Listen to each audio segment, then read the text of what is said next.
Rəsulova ilə söhbətə xoş gəldiniz. Birbaşa heç diyet saxlamadan, heç cəhd eləmədən ən rahat yolla mədəmizi kəsdirək, arıqlayaq. Mədə kiçiltmə bu əməliyyata əl atmaq doğrudur ya necə?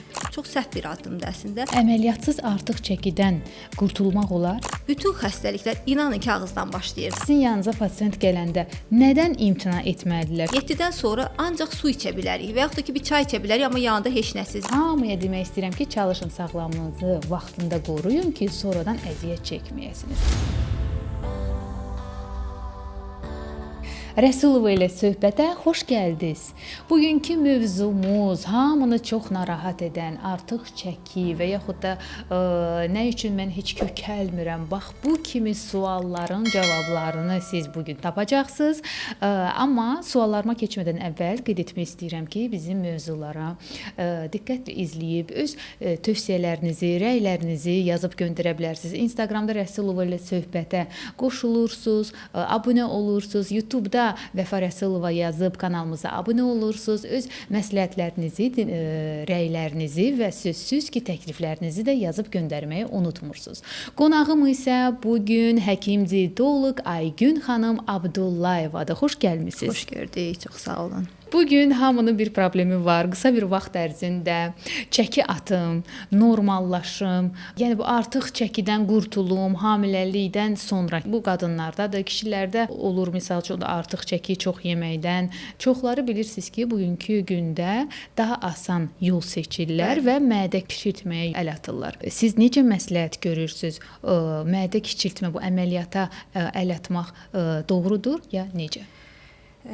Çox gözəl mövzuya toxunduq əslində də. Həqiqətən də çox təəssüf olsun ki, son zamanlar insanlar çox rahatlığa əl atmaq istəyir. Birbaşa radikal addım atırlar. Yəni birbaşa heç diyet saxlamadan, heç cəhd eləmədən ən rahat yolla mədəmizi kəsdirək, arıqlayaq. Çox səhv bir addımdır əslində. Mədə kiçiltmə əməliyyatı üçün əgər bədən kütlə indeksimiz 35-in üzərindəsə və yanaşı bir xəstəliyimiz varsa, amma son vaxtlar həkimlər göstərirlər ki, 30-un üzərində də olub yanaşı bir xəstəliyimiz varsa, bir metabolik pozuntumuz varsa, şəkərli diabetdən əziyyət çəkiriksə, bir neçə dəfə əgər pasient bir neçə dietoloqa müraciət eləyirsə və bir nəticə almırsa, əlbəttə ki, o pasientlərə biz deyirik ki, gedib mədə kiçiltmə əməliyyatı eləyə bilərsiniz. Amma yox, heç bir dietoloqla işləməyən, heç bir dietoloqun yanında olmayan, bədən kütlə indeksi 35-ə çatan və yanaşı bir xəstəliyi olmayan pasientlər bəzən istəyirlər ki, mədə kiçiltmə əməliyyatı eləsinlər, onlara biz tövsiyə eləmirik.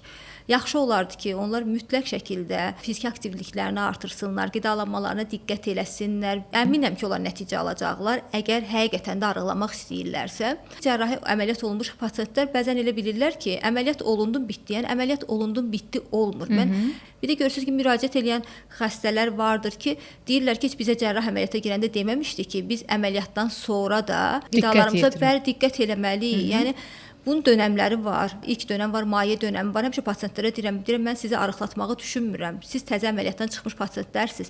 Sizin ilk dönəmdə sizin ancaq biz mədənizi qoruyuruq. Yəni bəzən deyir ki, filan kəs də əməliyyat olunmuşdu, amma ona heç bir şey olmadı. Nəyisə yedi, qatı bir diyet, amma həmişə deyirəm, hadisə olanda bir dəfə olur da, yəni ona görə də belə hadisələr olmaması üçün, ağırlaşmaların olmaması üçün mütləq əməliyyatdan sonra da qidalanmanıza diqqət eləyəcəksiniz. Həkimin dediyi tövsiyələrə, maye dönəmini keçəcəksiniz. Biz uşaqları necə edirik? Mayədən başlayırıq, düzdürmü? Meyvə suyuna belə keçəndə damızdırırıq ağzına. Deyirik, hə, damsın əgər ishalı olmarsa, normal tolerə eləyərsə, həzm eləyərsə, uşaqların qidalarını başlayırıq dəyişməyə. Mədə kiçiltmə əməliyyatı olmuş pasientlər də bu cürdür. Hər şeyi sıfırdan başlayırıq biz. Əməliyyatsız artıq çəkidən qurtulmaq olar? Olar, əlbəttə ki, olur. O qədər pasientlər olub ki, artıq çəki, əməliyyat olmuş pasient qədər çəki verən pasientlərimiz olub. 40 kilo, 42 kilo, yəni zaten əməliyyat verən pasientlər də təxminən yuxarı aşağı 40-42, 50 bu. Yəni baxır çəkidən, baxır pasientin, yəni hər pasientə individualdır çəki verməyi də. Yəni o qədər olub ki, pasientlərimizdə əsas qayda nədir? Əsas qayda odur ki, yeməklərinə diqqət eləyəcəklər. Bəzən bilirsiniz necə, bir çox şeyləri rasiondan çıxardırlar pasiyentlər. Deyirlər ki, məsələn, çörəyi rasiondan çıxardıram, şəkəri, şirniyyatı rasiondan çıxardıram, amma çörəyi rasiondan çıxartmaq işin həlli deyil, bildiniz? Və yaxud da ki, şəkər, şirniyyatı, rafinə olunmuş şəkəri çıxardırlar, bulku yemirlər. Amma doğal şəkərlər var. Kilo ilə meyvə yeyirlər məsələn. Onlar mı? Əlbəttə ki, olmaz. Kişilərlə qadınların diyeti tamam ayrı olmalıdır. Boyu hündürlə boyu alçağın diyeti tamam ayrı. Nə fərq var? Bir qısaca bizə deyə bilərsiniz? Baxın, kişilər və qadınların niyə olmaz? Kişilərin metabolizması qadınların metabolizmasından nisbətən daha sürətlidir. Niyə? Çünki kişilərin əzələ kütləsi daha çoxdur, qadınların yağ kütləsi daha çoxdur. Eyni boyda, eyni çəkidə kişi və yaxud ki, qadın pasiyenti bizə müraciət edirlər. Kişilərə verdiyimiz kalori miqdarı qadınlara verdiyimiz kalori miqdarından daha çox olur. Çünki onların metabolizması daha sürətli işləyir. Və yaxud da ki, hər orqanizma individualdır. Məsələn, barmağımız kəsiləndə hamıda eynimi sağalır. Xeyr, görürsünüz, hər kəsə bir cür sağalır. Birinə 3 gün sağala bilər, birinə 5 gün sağala bilər. Və bu misalları çəkməsinlər pasiyentlər ki, ay doktor, filankəs sizə müraciət eləmişdi, tutaq ki, o bir aya 3 kilo çəki verdi, amma mən heç 1 kilo da verə bilmirəm. Və yaxud da filankəs bu dərmanı içdi, bu arıqladıcı kofedir və yaxud da hansı bir çaydır. Bəli. Bunu içdi, nə yaxşı arıqladı, məndə alınmadı. Əvvəla mən bu dərmanlardır, belə bir şeylərin əleyhinəyəm. Yəni pasiyentlərim də əgər baxırlarsa, qulaq asırlarsa, deyə bilərlər ki, mən heç bir pasiyentimə bu vaxta qədər ya bir dərman yazmamışam, ya kofe yazmamışam, ya çay heç vaxt məsləhət də görmürəm heç kəsə. Hələ 3 ildən, 5 ildən sonra nələr olacaq, hansı nəticələr olacaq, hələ heç kəs də bilinmir. Bəli. Ona görə də ən gözəli, ən düzgünü yeməmizə diqqət eləyəcəyik və yəni istədiyimiz çəkini əldə eləyəcəyik. Bir də bir şey deyim ki, dietologiyada nöqtələr var. Bəlkə də siz onları özünüz evdə eləyirsiniz, amma bu nöqtələri bilmirsiniz. Birinci, həmişə mən deyirəm, eyni saatda yemək yeməyə çalışaq. Bugün məsələn səhər yeməyi yeyirəm, sabah yemək yemirəm. Bugün axşam 5-də yeyirəm, sabah. Yəni eyni saatda. Yəni statistika onu göstərir ki, həqiqətən də eyni saatda yeyən insanlar, yəni qidalarına diqqət edən insanlar həmişə formada qalırlar. Eyni saatda yeyəcəyik. Çünki uzun zaman necə bəslənmişiksə, yəni ki 8-də bu uşağın səhər yeməyidir. Daha sonra 1-də məsələn günorta yeməyidir. Axşam 7-dən sonra yaxşı olar ki, axşam yeməyi olmasın. 7-dən sonra ancaq su içə bilərik və yaxud da ki bir çay içə bilərik, amma yanında heç və yaxud da ki, əgər yuxu pozğunluğumuz yoxdursa, mən kofeni çox axşam saatları 4-dən sonra çox məsləhət görmürəm. Və yaxud da ki, kofe içə bilərik, əgər içə bilən varsa, məsələn, pasiyent vardır ki, mən axşam da içirəm kofeni, heç yuxuma təsir eləmir. Yəni belə bir şeylər, bunları məsləhət görürəm, amma yanında heç nəsiz. Biz çayı niyə içirik Azərbaycan xalqı olaraq? Biz çayı sevib içmirik. Yanında nəysə var, ona görə içirik. Tort gəldi. Tort gəldi, bir çay dəmiri gətirir içək. Düzdürmü? Yəni belə olur da. Və ya da paxlava var, bir çay dəmiri içək. Yəni ancaq bunlara görə içirik. Yəni bu uzun zaman ac qalan orqanizma da özünü müdafiə keçirir. Başlayır piyi depolamağa. Ona görə də birinci əsas qanunlardan biri, həmişə pasiyentlərimə deyirəm, eyni vaxtda yeyin, eyni saatda yeyin. Yəni ikinci, bişirmə qaydasına mütləq diqqət eləyin. Yəni baxın, adicə yağ qrupundan olan qida var. Qozdur, fındıqdır, badamdır, düzdürmü? Onları çiğ şəklində yemək bir başqa kaloridir. Və yaxud da ki, onları qovurub yemək yemək. Qovurub yeməkdə. Nə ilə fərqlənir? Məsəl üçün çoxları qovurub yağın özündə niyə biz deyirik ki, məsələn, ən yaxşı yağ zeytun yağıdır. Amma niyə deyirik zeytun yağını isitmədən, yəni tökərək yeməyini? Çünki yağ əgər qaynayırsa, həm tərkibi dəyişir, həm trans yağa çevrilir. Ona görə də yaxşı olar da həm kalorisi artır. Kartuşkanın da soyutmasını yeyiriksə, bir kalori də olur. Əgər onu qızartma yeyiriksə, başqa bir kalori də olur da. Yəni ona görə də yaxşı olardı ki, bişirmə qaydasına mütləq şəkildə diqqət eləsinlər. Çalışıb sobada onda bişən. Belə çıxır ki, hər şeyin soyutması deməyim də sobada bişən, parda bişən, məsələn, yəni yağda bişməyən, yağda qızarmayan belə qidalara. Bu da sonra problem yaratmaz, bu bağırsaqlarla problemlər. Tam tərsi, bağırsaqlara daha da xeyirdir, yəni qəbizlik falan. Heç bir problem yaranmır. Tam tərsi olaraq qəbizliyi olan pasiyentlərə, bağırsaq problemləri olan pasiyentlərə biz verərkən həmişə parda bişmiş, sobada bişmiş, bəli, yəni belə bişmiş hətta sobada da yox deyim, parda suda bişmiş bir şeylər veririk bağırsaq problemləri olan pasiyentlərə. Bir də doktor, bilirik ki, artıq çəkili insanlar istər yaşlı, istər orta yaşlı, istər cavanlar, yeni ailə qurandan sonra hamiləlikdə də problem yaşayırlar. Bəzən bir də görürsünüz ki, gedib bütün analizləri verirlər və deyirlər ki, hər şey normaldır, sadəcə hamiləlik baş vermir. Bu nədən irəli gəlir? Əgər artıq çəkisi varsa həmin qadınların, yəni bunu ginekoloqlar daha yaxşı bilirlər bu hissəsini, yəni problemləri ginekoloqlar bəzən psixoloji problemlər də olur. Mən çox bilirsiniz necə indi həkimlik kolleqalarımız var, onda da görmüşəm ki, bəzən deyir ki, hamiləlik barədə düşünmə. Düşünməsən bir də görəcəksiniz hamilə qalar. Amma yox, artıq çəkisi varsa, bəli, bir sindrom, polikistik over sindromu deyilən sindrom vardır ki, məsələn, bu sindrom zamanı da, bu da artıq çəkidən də bu sindrom yarana bilən sindromdur. Ona görə də hormonal bir pozğunluqdur. Bu sindrom zamanı da bəli, hamilə qalmaq çətin olur. Ona görə də bəzən hər şey normal çıxır, o sindrom da heç olmur pasientlərdə, amma pasientin artıq çəkisi var, qadının artıq çəkisi var, bəli, ginekoloq məsləhət görür ki, mütləq şəkildə get arıqla və o həqiqətən praktikada çox rast gəlmişik ki, arıqlayıb çox bir demirəm, bir 10 kilo arıqlayandan sonra baxırsan ki, pasient hamilə qalıb. Yəni mən bir şey deyim ki, sizə bütün xəstəliklər inanın ki, ağızdan başlayır da, yəni. Həqiqətən də əgər doğrudan qidalanmamıza diqqət eləyiriksə, yəni çox xəstəliklər başlayır. İstəyir şəkərli diabet xəstəliyin yaranma səbəblərdən biridir. Ən birinci yerdə duran səbəb artıq çəkidir. Artıq çəki də nə zaman yaranır? Yəni aldığımız enerji ilə verdiyimiz enerji arasında bir disbalans yaranır. Çox alırıq, vermirik. Yəni verməməyimizin də nədəndir? Çox alırıq, hərəkətimiz yoxdur, aktivliyimiz yoxdur, çox tənbəlik həqiqətən də, yəni Oturaq həyat, bəli, əvvəlki illərlə çox müqayisə edirlər ki, nənəmiz bu qədər, babalarımız belə yeyirdilər, amma nənə babalarımız bu qədər oturaq həyat keçirirdilərmi? Yox. İndi az qala mən həmişə deyirəm, pərdəni də qaldırıb salmaq pultdandır və yaxud da ki, yəni hər şey pultdandır, hər şey əllə idarə olunur, oturan yerdən idarə olunur. Qısa məsafəni biz avtomobillə gedirik. Yəni ki, piyada gəzməkdən ərinirik. Ərinirik. Yəni fiziki aktivlik çox-çox önəmlidir. İnanırsınız, mən xəstələrin üzünə baxan kimi hansı bəzi əməliyyatlardan sonra oral stop deyirlər də, yəni ağızdan alınan qidalara stop qoyulur da. İnanın ki, mən o xəstələrin hansının oral stopda üzünə baxanda bilirəm.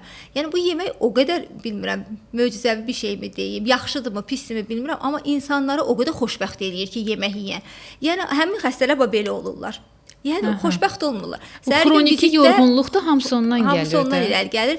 Yəni yemək insanları həqiqətən də xoşbəxt eləyir. Yəni çünki bir duyğusal yemək var. Bir də var ki, həqiqətən fiziksel yemək var da. Yəni duyğusal yemək, psixoloji yemək nədir? Biz doyuruq da, amma sürəkli yemək istəyirik. Elə deyirik, yeyək. Və yaxud da ki, bir televizora baxırıq ki, sizlə danışıram, məsələn, ağız işləyir, məsələn də elə insanlar çoxdur. Zaten artıq çəkidən əziyyət çəkən insanların əksəriyyəti duyğusal yemək pozğunluqları var bunlarda. Fiziksel yeməyi olan insanlar yedilər, doydular, stop eləyirlər, dururlar. Bunlar artıq çəkidən demək olar ki, əziyyət çəkmirlər. Ona görə də yəni yemək elə bir şeydir ki, yemək həqiqətən də yeyəndən sonra insan xoşbəxt olur. İnsanın serotonin, mutluluq hormonları artır. Amma yenə də deyirəm, diqqət edib düzgün şeyləri yemək lazımdır. Bişirmə qaydasına əməl etmək lazımdır. Porsiyalara, hər insanın öz porsiyası olmalıdır. Bəli, bunlara diqqət eləmək lazımdır. Son vaxtlar bilirsiniz ki, müxtəlif pəhrizlər var, çeşidləri çoxdur. Kimsə indi kiməsə hansısa bir pasiyentinə tövsiyə edibsə, onun rəfiqəsi deyir ki, onu mənə də göndərginə, onu mən də edəcəm. Bu nə qədər doğrudur? Ümumiyyətlə bu detokslar və yaxud da ac qarına sirkə, bu alma sirkəsi, heyva sirkəsi kimə olar, kimə olmaz? Yəni bu mövzuya istəyərdim ki, toxunaq. Bilirsiniz necə, həqiqətən də elədir. Bəzən mən çox niyə təəssüflənirəm? Bəzən sosial şəbəkələr üzərindən pasiyenti heç görmədən diyet tətbiq edirlər də, pəhriz listəsi tətbiq edirlər. Bayaq dediyim kimi, hər pasiyentə tətbiq olunan pəhriz listəsi individual olmalıdır. Həmişə deyirəm, əgər kiməsə tətbiq olunan pəhriz listəsini qonşu eləyirsə, o digər bir nəfərə biçilən dona bənzəyir. Əynivə olacaq, oturacaqmı, oturmayacaq. Bir ay effekt verəcək, amma ikinci ay effekt verəcəkmi, verməyəcək də. Ona görə də hər insanın bayaq dediyim kimi fiziki aktivliyinə görə, bəlkə bir yanaşı bir xəstəliyinə görə və yaxud kişi və yaxud da qadındır, buna görə hər şey individuallığa görə pəhriz listəsi individual yazılmalıdır. Bu şeylərə mütləq diqqət eləmək lazımdır. Çox vaxtda fəsadlar gətirib çıxardır. Məsələn, alma sirkəsi ilə bayaq dedirsiniz. Alma sirkəsi hər pasiyentə yazılmaz. Bəlkə bir qastritimiz var, bəlkə mədəmizdə xora var. Yəni mən özüm şahid olmuşam ki, uzun zaman alma sirkəsi içən pasiyent mədə qanaxması ilə stasionar şöbəyə yatırsıdılan pasiyentlər olub. Yəni belə fəsadların olmaması üçün, yəni qonşuya yazılan, qohuma yazılan, dosta yazılan listələrdən istifadə etməsinlər. Yaxşı olar ki, heç olmasa, bəli, heç olmasa bir dəfə bir mütəxəssisə müraciət eləsinlər. Heç mütəxəssisə müraciət eləməsələr, check-updan keçsinlər, xəstəliklərini bilsinlər. Bəlkə bir yanaşı xəstəliyimiz var bizim. Yəni bu şeyləri biləndən sonra, yəni qidalanmamız da daha rahat olacaq. Bir də doktor, son vaxtlar bu paketli qidalardan istəyərdim. Paketli qidalar çox istifadə olunur. Kola, içkisi, bir də kofe. Bax bu üçü qidalardan nə deyə bilərsiniz? İçki və qida. Ümumiyyətlə paketli qidalar, rafinə olunmuş qidalar, saxlama müddəti uzun olan qidalar, bunlar hamısı ziyanlı qidalardır. Çünki o qədər kanserogen maddələr qatırlar ki, yəni hansı qidalar? Yaxşı qidalar həmişə tez xarab olur. Adi almalar görürsüz, hansı alma qurtlayır? Daha doğaldır. Daha gübrədən istifadə olmayıb da. Yəni əgər uzun müddət bir qidanı saxlamaq olursa, o qidanın keyfiyyətindən bir söhbət gedə bilərmi? Mən məsəl üçün meyvə seçəndə harda belə necə deyirlər, becəri varsa onu seçirəm. Çünki doğaldır. Doğaldır, təbii, heç təbiidir. Ona görə bəli bu qidalar daha, ona görə də paketli ürünlərdən uzaq olsunlar. Uşaqlarını ümumiyyətlə biz uşaqları sevindirməkdən ötürü həqiqətən çox təəssüf olsun ki, gedirlər paketli ürünlər alırlar, şokolad alırlar. Bu yeni il qabağı da bu paketli hədiyyələr var. Biraz diqqətli olun. Buradan bütün valideynlərə, bütün nənə-babalara, öz nəvələrinizi sevindirmək istəyirsinizsə, amma yanlış bir addım da atmayın. Tam tərsi, gələcəkdə xəstəlikləri tezləşdirir, rastlaşa biləcək xəstəlikləri tezləşdirirlər uşaqlar. Bu uşağı sevindirmək deyil. Bu uşaq sağlığına ziyan vermək deməkdir. Əlbəttə ki, evdə bişirirlər. Uşaq ağlayır, gedib bir şey alım, verim uşağa, bu paketli qidalardan alım, indi adını çəkmək istəmirəm, verim uşaq yesin. Yəni bu düzgün deyil. Bunlardan uzaq olmaq lazımdır. Və yaxud da ki, koladır, fantadır, bu cür içkilərdən. Çünki bunların hamısının tərkibinin içərisinə bayaq dediyim kimi kanserogen xüsusi şuruplar qatırılır, şəkər şurupları qatırlar ki, bunlar da həqiqətən də çox ziyandır və enerjiləri çoxdur. Heç bu ziyanlığından da bu tərəfə qalıram ki, kökəldəcək hissləri. Ona görə də bu qidalardan uzaq olmaqlarını tövsiyə edirəm. Yəni son vaxtlar biraz əvvəl də qeyd etdiyimiz kimi bu bağırsaq sindromu çox yayılıb. Yəni passivləşmə, passiv bağırsaq. Ümumiyyətlə aktivləşdirmək, nə yolu ilə bağırsağı işlətmək olar, bu problem olmasın və yaxud da hansısa bir çətin bir vaxta keçmədən öncədən vaxtını belə deyək də qısaltmaq. Bayaq dediyim kimi xəstəliklərin əksəriyyəti, yəni qidalanma ilə bağlıdır da. Yəni düzgün qidalanmayan insanlarda da qəbizliyə meyillik çox olur. Yəni qəbizliklə tez-tez rastlaşırıq. Düzdür, bir qastoenteroloqun müalicəsi ilə paralel olaraq mütləq bu insanlar qidalanmasına diqqət eləməlidir. Yəni bu insanlara tövsiyəmiz çoxlu normal suyumuzu içməliyik biz. Məsəl üçün belə deyək də, bir adam 60-65 kilodursa, bəli, 1 litr 800, 3 az deyil o. Yox, göstərir ki, 2 litr. Yay aylarında amma 2,4, 2 litr 400. Yəni yay aylarında daha çox. Bəli, adam tərləyir. Bəli, tərləyir, buxardan çıxır. Yəni ona görə daha çox aktiv oluruq yay aylarında, amma qış aylarında daha az. Bir də qış aylarında su istəyimiz də az olur. Həmişə deyirəm, su istəyə, yəni suyu istəməliyik, suyu içməliyik. Çünki yəni su bizim toxumalarımızın 80%-ni təşkil edir. Ona görə də hər günə lazım olan su miqdarını mütləq şəkildə almalıyıq və bayaq dediyimiz kimi bağırsaq xəstəliklərində də az su içmək kimi bir belə deyim alışqanlıq belə bağırsaq xəstəliklərinə, qəbizliyə gətirib çıxarda bilir. Ona görə də normal şəkildə suyumuzu içməliyik. İkinci, lifli qidalardan istifadə etməliyik. Lifli qidalar, məsələn, çoxlu göyərti, bu dəqiqə yaşıllığın deyim ki, fəslidir də. Yəni yaşıllıq çoxdur. Yəni çoxlu hər dəfə yeməyimizin yanında bol-bol yaşıllıq, bol yaşıl salat, biraz zeytun yağı, məsələn, bir çay qaşığı zeytun yağı əlavə eləyərək bol yaşıl salat eləyin. Və yaxud da çörək seçimində ağ çörək və yaxud da ki, qara çörək deyiriksə, qara çörək üstünlük verəcəyik, doğallığına görə üstünlük verəcəyik. Çünki həm tərkibinin lifi çoxdur, həm də ki, şəkər yükü, glisemik indeksi, glisemik yükü az olduğu üçün biz daha qara çörəyə üstünlük verəcəyik. Bağırsaq xəstəliklərində biz çox vaxtı həm pasientlərdə rasionlarından ağ çörəkləri çıxardırıq. Amma indi qara çörəklərin də tərkibinə kofe falan boya qatırlar. İnanırsınız, mənə hərdən sual verirlər ki, doktor, siz nə tövsiyə edirsiniz? Cavab tapmıram. Belə qalıram, deyirəm, bilmirəm. Məsəl üçün evdə bişən bu mərci çörəyi var. Onlar necə yaxşıdır? Bəli, evdə yulafdandır, mərcidəndir, evdə bişən çörək və yaxud da ki, ola bilər bilər ki, rayonla əlaqəsi olan adamlar var, taxıldı, dəyirmanda üyütdülər, gətirdilər, özləri çörək bişirdilər. Yəni bunlar daha doğaldır. Yəni öz əməyinizlə, öz gözünüzün önündə bişən çörəklər daha doğal çörəklərdir. İnanın ki, rayondakılar da hal-hazırda eşitdiyimə görə daha çox bu marketdən, yəni heç dəyirmandan hansısa biri özləri işləmək istəmirlər, deyirlər ki, hazır. İnanın ki, tam razıyam sizdən. Həqiqətən elədir. Yəni mən bunun şahidi olmuşam. Bir də nə deyim doktor? Yəni hal-hazırda bilirsiniz ki, bu pəhriz saxlamaq istəyənlər ilk növbədə bax sizin yanınıza pasient gələndə nədən imtina etməlidirlər? Çörəkdir, karbohidrat, yəni xəmir xörəkləridir. Bunlardan imtina etmədə duzu da deyirlər. Hansı duzdan və şəkərdən söhbət gedir? Əsas odur. Biz nəyi almalıyıq? Əsas odur. Lazım olduğu qədər duz, 5 qram duzu, onu da biz orqanizmaya lazım. Onu da biz yəni başqa bir belə deyim də qidaların tərkibində ala bilərik. Misal üçün çörəyin tərkibində duz var, düzdür? Düzdür. Bəli, çörəyin tərkibi hər şeyin meyvənin tərkibində yox, amma tərəvəzlərdə var. Tərəvəzlərin tərkibində var. Hamısının tərkibində duz olduğu üçün yetəri qədər duzu heç duz tökməsək belə biz o yediyimiz qidalardan ala bilərik. Şəkər də ki, yəni şəkər almalıyıq, əlbəttə ki, almalıyıq. Ancaq söhbət hansı şəkərdən gedir? Söhbət rafinə olmuş bulkudan getmir, söhbət paxlavadan getmir.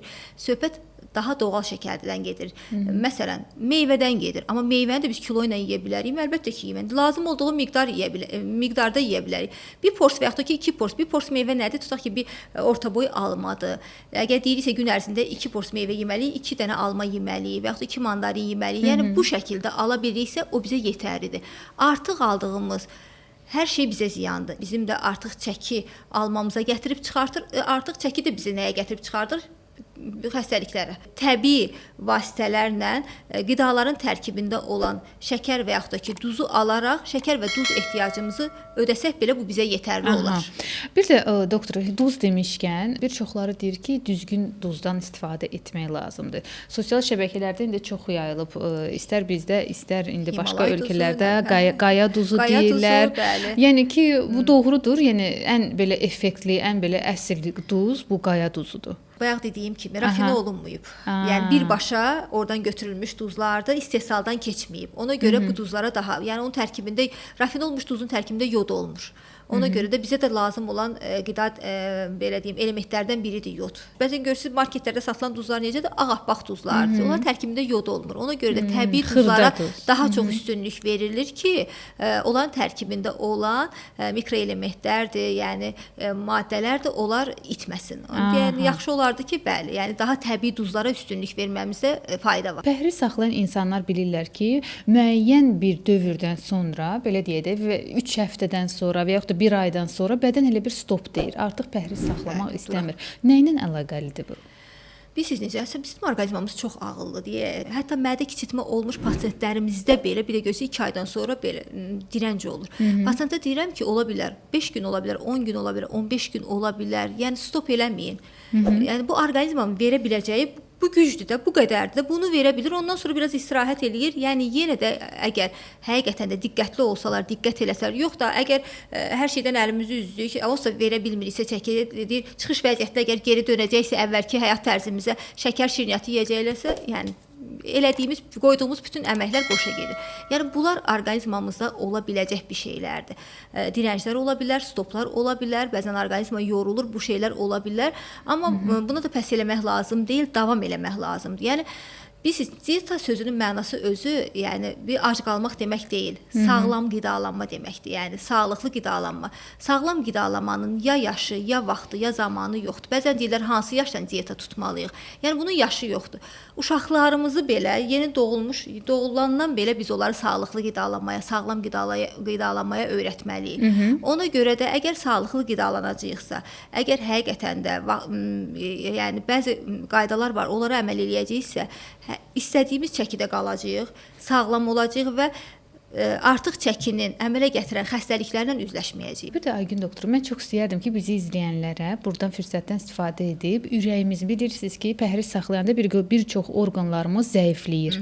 Xüsusilə ürəyimizdir və digər orqanlarda. Əsasən ürəyimizi sağlam tutmaq üçün, həmişə belə gücləndirmək üçün, güclü saxlamaq üçün hansı qidaları tövsiyə edərsiniz? Yo, mən biraz razı olmadım o şeylə ki, yəni pəhriz saxlayarkən zəifləyir orqanlarımız. Bəzi insanlar misal üçün bəlkə də Elə pəhrizdən elə fikirləşir, pəhrizdən bəhanə kimi. Baxın, pəhriz yazıram, deyir ki, təzyiqim düşdü, şəkərim düşdü, belə oldu. Təngi nəfəs oldum. İnanın psixolojiyadır. Psixolojiyadır bunlar. Tam tərsi, bayaq nə dedim mən? Dieta sözünün mənası nədir? Sağlam qidalanma. Sağlıqdan heç kəsin ürəyi zəifləməz, yəni və yaxud da ki, orqan hansısa bir orqanı heç vaxt zəifləməz. Tam tərsi olaraq zəif orqanları belə daha yaxşı işləyəcək, daha sağlam olacaq. Az yeməkdən yox, amma çox yeməkdən insanlar qorxmaq lazımdır və dünyasını dəyişənlər daha çoxdur, nəinki az yeyənlər. Bir də doktor, çörək yemədən bir çoxları deyirlər ki, mən doymuram. Mən nə edim? Çörəyi nə ilə əvəz etmək olar və yaxud da nə məsləhət görərsiniz bu insanlara? Diyet listələrində də var. Bəzən pasiyentlər də rast gəlirəm. Deyir ki, mən rasionumdan çörəyi çıxartmışam, amma rasionundan çörəyi çıxartsa belə, çörəyi əvəz edən qidalar vardır. Misal üçün nədir? Məsələn, bir dilim çörək yerinə keçən qidalar. Məsələn, 2 dənə, 3 dənə şabalıt. Əgər biz bir dilim çörək yeməyib 3 dənə şabalıt yeyiriksə, biz deməli bir dilim çörək yemiş olmuşuq. Və yaxud da ki, 3 xörək qaşığı bişmiş qarabaşaq deyək də, yəni. Əgər biz bir dilim çörək yemək, çoxu deyir ki, çörəyi çıxartmışam, amma bütün günü qarabaşaq yeyirəm. Yəni həmin şeydir, çörək yemiş olmuşsan yerə. Və yaxud da kartof püresi. Və yaxud da kartof püresi. Bir dilim çörəyin, bir orta boy kartof, bir dilim çörəyin yerinə keçən bir qidadır. Bir dilim çörək yeyib, bir orta boy kartof yeyiriksə, deməli biz bir dilim çörək yemiş oluruq. Başqa bir misallar üzərindən gətirə bilərəm sizə. Və yaxud da ki, düyü. Bir dilim çörək və yaxud da ki, 3 xörək qaşığı bişmiş düyü. Yəni bunlar hamısı bir-birinə bərabər olan qidalardır. Ona görə çörək yeməsəz, bunları yesəz belə, siz elə bir dilim çörək yemiş olursunuz. Seçim eləmək lazımdır. Bir dilim çörək mi yeyəndə insan doyur? Yəni hər insanın mən bilirəm. Məsələn, mən bir dilim çörək əvəzinə 3 xörək qaşığı qarabaşaq yesəm daha tox oluram. Yəni onu insan özü bilir. Və yaxud da ki, bir orta boy kartof yesəm daha tox olaram. Və yaxud da ki, insan vardı ki, doktor, mən heç istəmirəm bu qarabaşağı. Ən yaxşısı elə mən bir dilim çörəklə tutaq ki, bir soyutma ətimi yeyim, onda daha yaxşı oluram da. Yəni sevilən və sevilməyən qidalar var. Məsələn, insan qatığı sevir. Mən hər gün sənə saat 9-da qatıq içməlisən deyən bir şey yoxdur. Ona görə insanlara yanaşma individual olmalıdır. Yəni biz elə eləməliyik ki, diyet listəsi seçəndə də elə olmalıdır ki, yəni bezməsin. 3 gün eləyib sonra yəni diyet listə xətrinə eləməsin. Həyat tərzinə çevirmək lazımdır. Yorulmasın. Nə özü, nə də ki, bədəni yorulmasın. Bir də doktor, misal üçün bilirsiniz ki, kökəlmə ümumiyyətlə genetikdir. Yəni kimdəsə belə deyək də genetik olaraq bunlarda arıq qalmaq var. Statistikada bəli, genetik. Statistikada ümumiyyətlə var. Arıq insanlar daha çox yeyirlər. Bu yəni sübut olunur. Daha sürətlidir, bəli. Yenə deyirəm də bəzən deyir ki, bəxtəvər filan kəsəb görürsən, nə qədər yeyir amma kökəlmir. Amma mən ancaq hava ilə, su ilə də kökəlirəm. Yəni bəlkə bizim bir metabolik pozğunluğumuz, insulin dirənci ola bilər bu insanda. Psixoloji da ola bilər. Psixoloji ola bilər. Bayaq dediyim kimi psixoloji aclıq ola bilər ki, məsələn, doymur insan. Doyub, mədə doyub, beyin doymur. Genetik, duyğusal aclıq deyirlər ki, duyğusal, yəni bu insan hiss elədiyini ancaq nə ilə yeməklə bastırmağa çalışır. Yemək kefi olmayan insanların birinci müraciət elədiyi yer aradır. Mətbəx və soyuducu. Nəsə bir şey atışdırmaq istəyirlər bu insanlar və bu zaman nə baş verir? Bu zaman bizim serotonin hormonumuz artır və biz çox xoşbəxt oluruq. Amma bu insanlar qüsurlu dövrandan sonra peşman olurlar ki, biz niyə yedik? Deməli, elə insanlar var ki, genetik olaraq kökələndə adətən bel hissədən yuxarı kökəlirlər, amma elə insanlar var ki, beldən aşağı kökəlirlər. Belə bir xüsusi bir qidalar var. Məsəl üçün, bu desin ki, mən genetik olaraq beldən aşağı kökəlirəm, mən bu qidaları yeməməliyəm. Amma mən isə yuxarıda kökəlirəm. Məsəl üçün, digər qidaları yeməməliyəm. Belə bir qayda-qanun var. Elə bir qayda-qanun yoxdur. Quruluşlar vardı. Siz bayaq düz vurğuladınız. Genetik, jenoid və android tip quruluş vardı. Yəni armud tip, alma tip, ya kişi ya qadın tip deyirlər də bizdə. Adam var ki, belə kökəlir, biz ona alma tipi deyilir. Adam var, siz bayaq dediyiniz kimi belə kökəlir, biz ona armud tipi deyilir. O bizdən asılı deyil. Biz yəni bir sehirli çubuğumuz yoxdur. Vuraq deyək ki, bu genetik kodu. Genetik kodu heç kəs dəyişdirə bilməz. Yəni biz bu ilə doğulmuşuq da. Ona görə də yəni o əgər həqiqətən də Pasientlər çox olur. Deyir ki, doktor, mən istəmirəm. Mən istəyirəm qollarım arıqlasın və yaxud da ki, qalifi bölgəm arıqlasın. Yəni onda deyirəm ki, onda get plastik cərraha müraciət elə. Ya da idmana getməlidir, bəli. Onlar belə plastik cərrah qədər bədən şəkilləndirə bilməzlər də. Yəni ona görə də elə bir qaydamız, elə bir qidamız yoxdur. Bir də bəzən deyirlər ki, artıq çəkili insanlarda çox vaxt hansısa vitamin çatmır. Mən çox eşitmişəm ki, B12 deyirlər, B12 onlar çox feritini yoxlat, bəli, hemoqlobinin feritini yoxlatdırırıq, B12-ni yoxlatdırırıq, D vitaminini mütləq yoxlatdırırıq, insulin direncini, indi bu vitamin olmasa insulin direncini mütləq yoxlatdırırıq. Yəni bunlar və yaxud da ki, tiroid hormonlarını mütləq yoxlatdırırıq. Yəni bunlarda həqiqətən dəyişiklik olanda baxırsan ki, pasientlər kökəlməyə meylli olurlar. Son vaxtlar çox aktual olub, çox yayılıb bu uşaqdan böyüklərə kimi saç tökülmə problemi. Saç tökülmə problemi adətən nədən irəli gəlir? Yəni bu da yanlış bir qidalanmadan gəlir, yoxsa Postbariatrik cərrahi xəstəliklərdən sonra hansı cərrahi? Əməliyyat, mədə kiçiltmə əməliyyatı, siz belə deyin, başa düşək. Mədə kiçiltmə əməliyyatından sonra da saç tökülməsi çox əmələ gəlir. Niyə əmələ gəlir? Çünki bayaq dediyimiz kimi mədənin 4/3 hissəsi götürülür və bu pasientlər ömürlərinin axırına kimi həkim nəzarətində olmalıdırlar və B qrup vitaminlərini istifadə etməlidirlər. Bu pasientlərdə dəmir azlığı ola bilər. Sinkdir, biotindir, maqnezium, bunlar azlığın nəticəsində, yəni saç tökülmə meydana gələ bilər. Həqiqətən də insan şəkər, bu şirniyyatlardan nə qədər az yesə də və ümumiyyətlə imtina belə etsə də arada olar. Hamı arada yeyir. Kiçik bir amma hər gün insan yedikcə orqanizm yenə də istəyir. Amma nə qədər siz az yesəz, az belə də arada bir, nə bilim, həftədə bir dəfə məsəl üçün tort hansısa bir hissəsini, bəli, ayda bir dəfə olsun deyə həftə bir dəfə kiçik bir hissə deyirəm. Siz yumşaq dedinizsə. Yumşaq deyil. Yavaş-yavaş da addım gəlmək lazımdır bir aya. Yəni onu yesə orqanizm heç istəməyəcək həqiqətən də. Mən bir şirniyyat çox sevən və həmişə bişirməyi də, bunları uşaqlarıma da həmişə həvəsliyəm ki, ev şəraitində bişən şirniyyatları, yeməkləri yesinlər, nəinki başqa yerlərdən. Bilirik ki, çox şirniyyat yeyənlərdə də əsasən xroniki yorğunluq əmələ gəlir. Xroniki yorğunluqdan əziyyət çəkənlərə nə demək istəyirsiniz? Ümumiyyətlə şirin belə deyim də şəkərdir, şirniyyatdır. Bir çox bakteriyalar üçün, hüceyrələr üçün qida mənbəyidir. Bəli, qida mənbəyidir. Onlar böyümək üçün nədən qidalanırlar? Şirniyyatdan, şəkərdən qidalanır. Ona görə də bu xroniki yorğunluqların da əmələ gətirilmə səbəblərindən biri də çoxlu şirniyyat yeyən insanlarda ola bilər. Niyə? Çünki onların insulin direnci oynayır. Məsələn, biri var ki, insulin yedilər, həmən insulinimiz qalxır, sonra birdən-birə düşür və oynayır və insan özünü çox pis hiss edir. Yuxusu gəlir, yorğun olur. Yəni ona görə də tövsiyə edərdim ki, heç bir iş görmək, çünki yatmaq istəyir bu insanlar.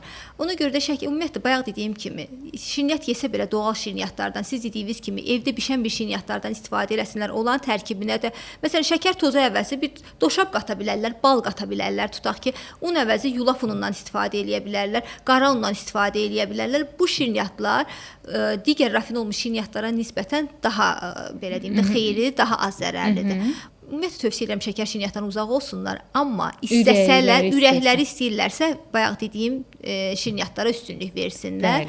Və bir şey deyim ki, bir şey vurğulamaq istəyirəm. Həqiqətən də düz dediniz ki, uzun zaman bir qidanı əgər dilimiz dadmırsa, biz o qidanı unuduruq. Yəni 21 gün, həmişə pasientlərimə deyirəm, 21 gün çalışın, bəzi qidalardan uzaq olun. İnan ki, sonra istəməyəcəklər. Uşaq kimidir, bizim orqanizmdəki həqiqətən uşaq kimidir. Nədənsə imtina etsə, o artıq istəməyəcək. Adət ənənəyə çevriləcək. Bir də doktor, çox çətin bir zəmanədə yaşayırıq. Bilirik ki, hamımız 2.50 təsdiqləyə bilərik ki, xəstəliklər həddindən artıq çoxdur, günü-gündən artır, epidemiya, nə bilim, bir çox xəstəliklər, uşaqdan böyüyə qədər. Və biz elə bir ki, bizim immun sistemimiz yarışdadır. Özünü möhkəmləndirmək üçün gah irəli gedir, gah arxaya gedir. Ümumiyyətlə, hansı qidaları tövsiyə edərdiniz, məsləhət verərdiniz ki, insanlar məhz bu qidalarla qidalansınlar, öz immun sistemlərini daima normada, balansda saxlasınlar? Daha doğal qidalara bayaq dediyim kimi, birinci suyumuzu normal şəkildə maye miqdarsını içsinlər, təmiz havada çox gəzsinlər, daha da protein ağırlıqlı qidalara üstünlük versinlər. Protein ağırlıqlı qidalar, məsələn yumurta, səhər hər gün bir də 2 dənə yumurta yesələr, daha sağlıqlı olarlar. Əgər yanaşı bir xəstəlik yoxdursa, yəni ki, sağlam insanlardan söhbət gedir. Ətdir, həftədə 2 dəfə yesinlər, balıqdır, toyuqdur, bu məhsullara, paxlallara üstünlük versinlər. İndi yaşıllığın, yenə deyirəm, mövsümüdür. Yaşıl salatlara üstünlük versinlər, lifli qidalara üstünlük versinlər, meyvə, daha doğal meyvələrə üstünlük versinlər. Yəni gübrə ilə böyüdülən meyvələrdən uzaq dursunlar, hansısa bir ölkədən gətirilən uzun saxlanılan meyvələrdən uzaq dursunlar. Bir də bayaqları danışdıq ondan, paket qidalarından uzaq dursunlar, qazlı içkilərdən, yəni koladır, fantadır, bunlardan. Yəni bunları içsələr, bu qidalarla qidalansalar heç bir immun sistemin yaxşı immun sistemindən, sağlıqlı immun sistemindən söhbət gedə bilməz. Fast fooddan uzaq duracaqlar və yenə deyirəm, biz də ətdən sümükdən yaranmış bir insanlarıq da. Yəni biz tort da istəyirik, fast food da yeyirik, amma bunu rutinə mi çevirmişik? Hər gün biz fast food mu yeyirik? Hər gün tort mu yeyirik? Yox, hərdən birdən yeyirik. Ürəyimiz istəyir, hərdən birdən yeyirik. Rutin olaraq sağlıqlı qidalansınlar, amma hərdən birdən, yəni bu qidalardan da istifadə eləyə bilərlər. Və sonda bütün bilirəm çox məsləhət verdiniz, çox gözəl tövsiyələr verdiniz, amma bütün qonaqlara mən deyirəm ki, ən vacib 5 məsləhət hər qonaqdan istədiyim kimi sizdən də istəyəcəm. Birinci, maye miqdarı normalda olsun, fiziki aktivlikləri normalda olsun, bayaq dediyim kimi yemə saatlarına mütləq şəkildə diqqət eləsinlər. Bundan başqa protein ağırlıqlı qidalara üstünlük versinlər. Hansı qidalar? Məsələn, protein ağırlıqlı proteinlər bilirikdə həm bitki mənşəli olurlar, həm heyvani mənşəli olurlar. Heyvani mənşəli ətdir, toyuqdur, balıqdır, bitki mənşəli paxlallardır, mərcidir, bunlara üstünlük verəcəklər və mütləq idmanla məşğul olsunlar. Bəli, aktiv olsunlar. Passivə yox desinlər, aktivliyə hə desinlər. Bəli. Təşəkkür edirəm doktor sizə. Minnətdaram ki, dəvətimi qəbul etdiniz, gəldiniz, vaxtınızı ayırdınız. Mən buradan fürsətdən istifadə edib bütün dinləyicilərimizə demək istəyirəm ki, bizi Instagramda izləməyi unutmasınlar. Rəsulova ilə söhbət yəni bizim səhifəyə daxil olub, abunə olsunlar, bütün mövzulara qoşulsunlar, təkliflərini irəli sürsünlər və yaxud da YouTube-da da bizə Vəfa Rəsulova yazıb kanalımıza abunə olsunlar ki, lazımlı mövzulara qoşulub və lazımlı məsləhətləri nə gözdən, nə də qulaqdan qaçırmasınlar. Təşəkkür edirəm bir daha. Təşəkkür edirəm. Çox sağ olun. Və buradan fürsətdən istifadə edib bütün hamıya demək istəyirəm ki, çalışın sağlamlığınızı vaxtında qoruyun ki, sonradan əziyyət çəkməyəsiniz. Uğurlar sizə də, bizə də.